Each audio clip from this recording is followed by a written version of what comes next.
मीरपुर नाम के शहर में तेजस अपनी पत्नी नीरू के साथ रहता था। पति पत्नी दोनों ही नौकरी करते थे। एक दिन तेजस गांव अपनी माँ के पास फोन करता है। हेलो, प्रणाम माँ। जीते रहो माँ, तुम दादी बनने वाली हो हैं? अरे वाह, ठीक है बेटा, मैं कल ही आती हूँ। जब माँ जी शहर पहुंची तो बेटे बहू ने बहुत अच्छे से स्वागत किया। लीजिए माँ जी चाय। अरे गर्मा गर्म पकोड़े ले आओ माँ के लिए। नीरू रसोई में गई और 2 मिनट में ही पकोड़े ले आई। जी ये लीजिए। बहू जादू से बनाए हैं क्या? अभी तो रसोई में गई थी। यम्मी। माँ जी, शीला रसोई में पकोड़े तल रही है, मैं बस लेकर आई। हे भगवान, मेरा धर्म भ्रष्ट कर दिया तूने। अब तो गंगा जल से शुद्धिकरण करना होगा। दूसरे दिन, माँ जी मैंने नाश्ता बना दिया है, ऑफिस जा रही हूँ। पर अभी तो घर का सारा काम पड़ा है। शीला आती ही होगी, झाड़ू पोछा बर्तन कपड़े वो सब कर लेगी। हमारे जमाने में घर का सारा काम हम ही करते थे। जी माँ जी, आप बहुत होशियार हैं, मैं घर ऑफिस दोनों नहीं संभाल पाती। तो जरूरत क्या है घर से बाहर जाकर चाकरी करने की?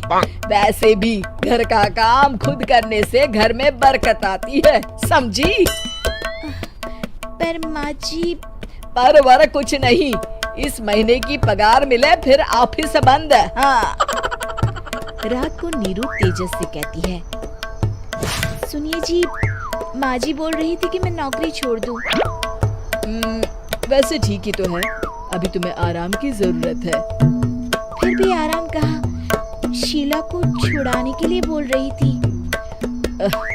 तो अब 24 घंटे में इतना काम तो कर ही सकती हो। पर जॉब पसंद है मुझे, घर पर मन नहीं लगेगा।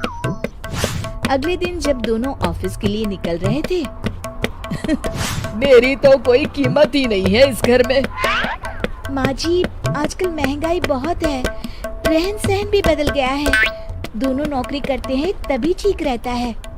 अच्छा, तू कहना क्या चाहती है? मेरा बेटा तुझे बिठा के खिला नहीं सकता?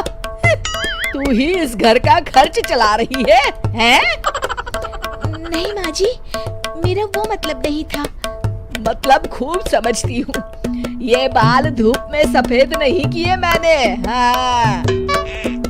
अब तो ये रोज का काम हो गया था। तेजस भी रोज की चिक-चिक से परेशान हो गया था। एक दिन उसने कहा, नीरू, वैसे भी तुम्हें मैटरनिटी लीव मिलने वाली है, तो अभी से ही छुट्टी ले लो। पर क्या, मेरी सैलरी अच्छी खासी है। आखिर नीरू ने रिजाइन कर दिया। जब बच्चा हुआ तो घर में सब बहुत खुश हुए।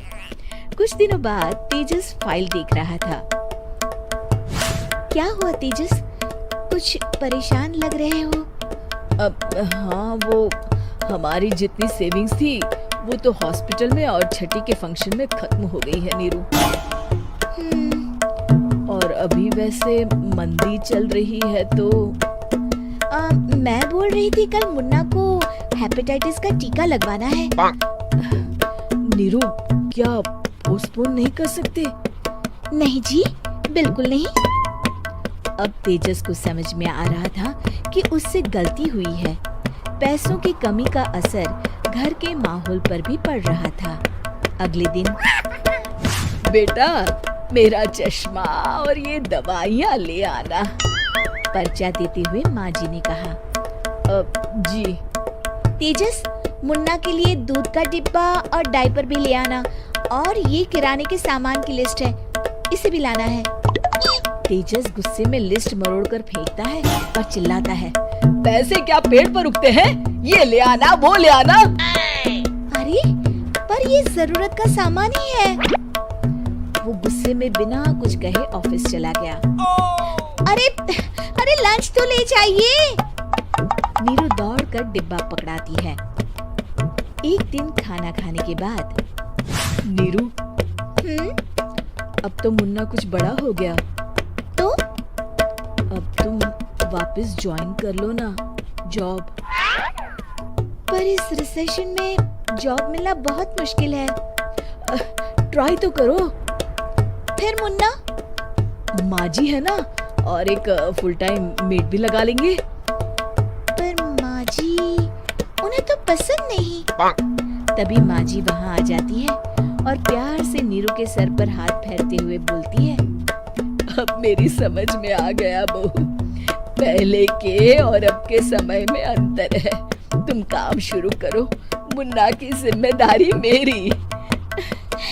मेरी प्यारी माँ जी। ये कहकर नीरू उनके गले लग गई। शिक्षा, परिवर्तन संसार का नियम है, हमें भी समय के साथ चलना चाहिए। उम्मीद है कि आपको हमारी ये कहानी पसंद आई होगी।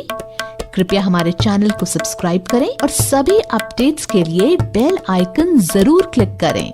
और हाँ, वीडियो लाइक और शेयर करना मत भूलिएगा। Bye bye.